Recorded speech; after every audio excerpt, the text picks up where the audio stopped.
di akhir tahun ini dan awal tahun 2001 bencana alam akan meraja. Jadi dari gunung yang erupsi akhirnya meletus. Ada di beberapa tempat dan banyak yang tidak bisa keluar dari zona begitu tebalnya debu tersebut, dan gunung yang sudah tidak aktif pun akan mengeluarkan erupsi, dan itu juga tidak satu tempat. Tempat yang kita biasa wisata, ada beberapa inisial B juga, itu juga akan bermasalah dengan adanya gempa dan gunung erupsi. Dan ada juga insiden pesawat. Insiden pesawat akan ada lambang warna merahnya dan ada yang biru, cuman insidennya nggak terlalu berat yang biru, tapi yang ada warna merahnya bermasalah dan ada korban jiwa. Itu terjadi di antara pertengahan sebelum bulan Juli. Dari mulai sekarang saya hitung maju, sebelum bulan Juli sudah ada kasus tersebut. Tapi harapan saya yang saya sebutkan, kalau itu jadi kejelekan jangan sampai terjadi. Kita semua kepengen selamat, rezeki juga aman, tidak terjadi apapun itu ya, amin. Terus ada juga kapal laut bertabrakan dan banyak korban jiwa, dan memang ada salah satu tokoh di situ, dan kapal itu salah satunya tenggelam, kebakaran hebat. Ada di sebelum di bulan November 2021 itu akan ada insiden pesawat terbang dan laut. Tapi yang saya khawatirkan saat ini lebih urgent adalah soal bencana alam. Hati-hati semuanya, karena jangan dianggap sepele.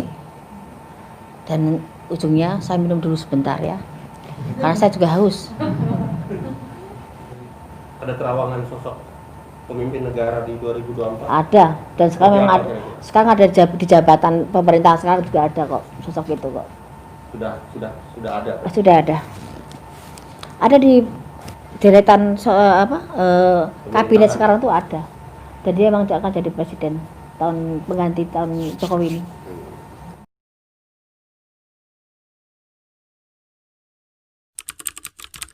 Saya mulai dengan Imamat pasal 11 ayat 26 bagian B. Dikatakan janganlah kamu melakukan telaah atau ramalan. Jadi saudara yang kasih dalam Tuhan, di dalam iman Kristen, ya kan, sekali lagi saya ulangi, di dalam iman Kristen, ramalan, baik ramalan nasib, ramalan tentang hari depan, ramalan-ramalan garis tangan, ramalan-ramalan kehidupan, kata Alkitab itu adalah telaah dan tenung. Dan dalam iman Kristen itu dipercaya sebagai bagian dari kerja kuasa kegelapan. Jadi Alkitab berkata iblis menyamar sebagai malaikat terang. Jadi kelihatannya begini, kelihatannya membantu, kelihatannya menolong. Tetapi itulah cara kerja iblis. Iblis itu senang show of force. Iblis itu tidak mahal tahu, tapi senang untuk menunjukkan dirinya kayak tahu. Supaya apa? Supaya manusia terbelenggu. Makanya Alkitab bilang pencuri itu datang hanya untuk mencuri, membunuh, dan membinasakan. Jadi yang pertama dia curi perhatian kita dulu supaya kita kagum. Ya kan? Kok dia tahu ya gitu. Ramalan kemudian menarik energi negatif dari orang-orang. Karena iblis senang dengan kehancuran, kecelakaan, dan kematian. Karena iblis senang meminta darah. Gitu ya kan, dan kutuk darah ini ya kan, itu yang dibutuhkan oleh iblis. Nah, cara kerjanya dia menyerap energi negatif dari orang untuk mempercayai ini akan terjadi, ini akan terjadi, ini akan terjadi, dan kemudian akan terjadi, dan setelah itu akan menciptakan hal-hal lain.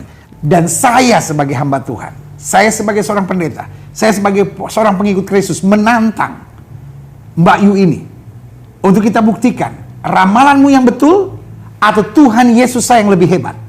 Dan saya pastikan di dalam nama Yesus ramalannya dibatalkan. Dan saya pastikan di dalam nama Yesus ini tidak akan terjadi. Dan saya pastikan Tuhan Yesus saya adalah Allah yang luar biasa akan menjaga bangsa ini.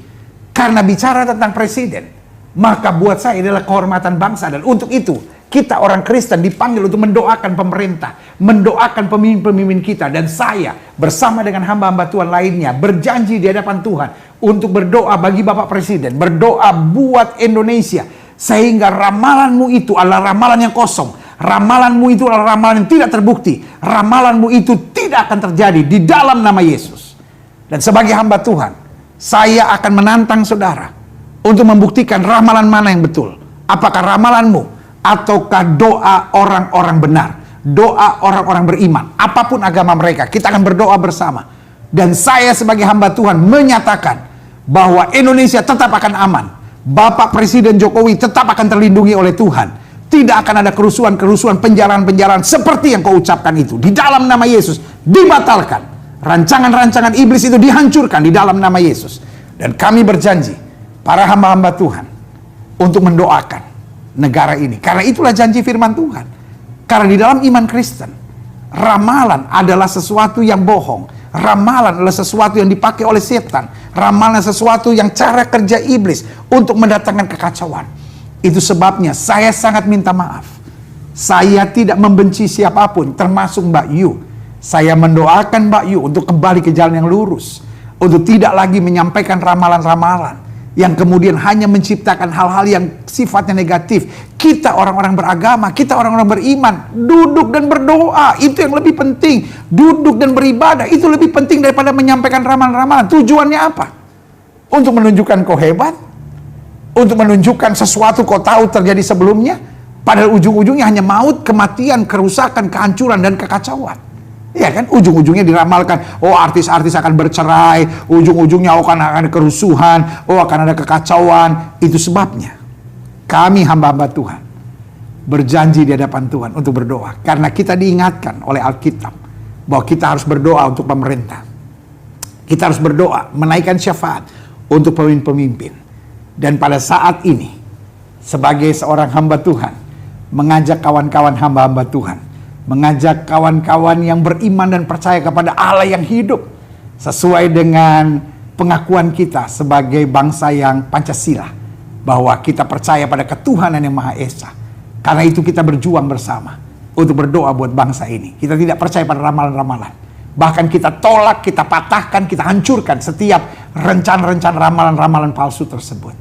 Ya kan? Dan kita berdoa bersama supaya Indonesia tetap jaya, Indonesia tetap terlindungi, Indonesia tetap damai. Dan saya memohon kepada Tuhan supaya apa yang kau ramalkan itu, khususnya tentang kekacauan di bangsa ini, tidak akan terjadi.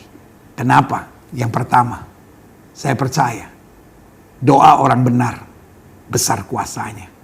Dan yang kedua, saya percaya Tuhan menghendaki damai sejahtera, bukan kekacauan. Dan yang ketiga, saya pegang firman Tuhan bahwa umat yang atasnya namaku merendahkan diri, berdoa mencari wajahku, maka Tuhan akan memulihkan keadaannya. Indonesia adalah negeri yang diberkati.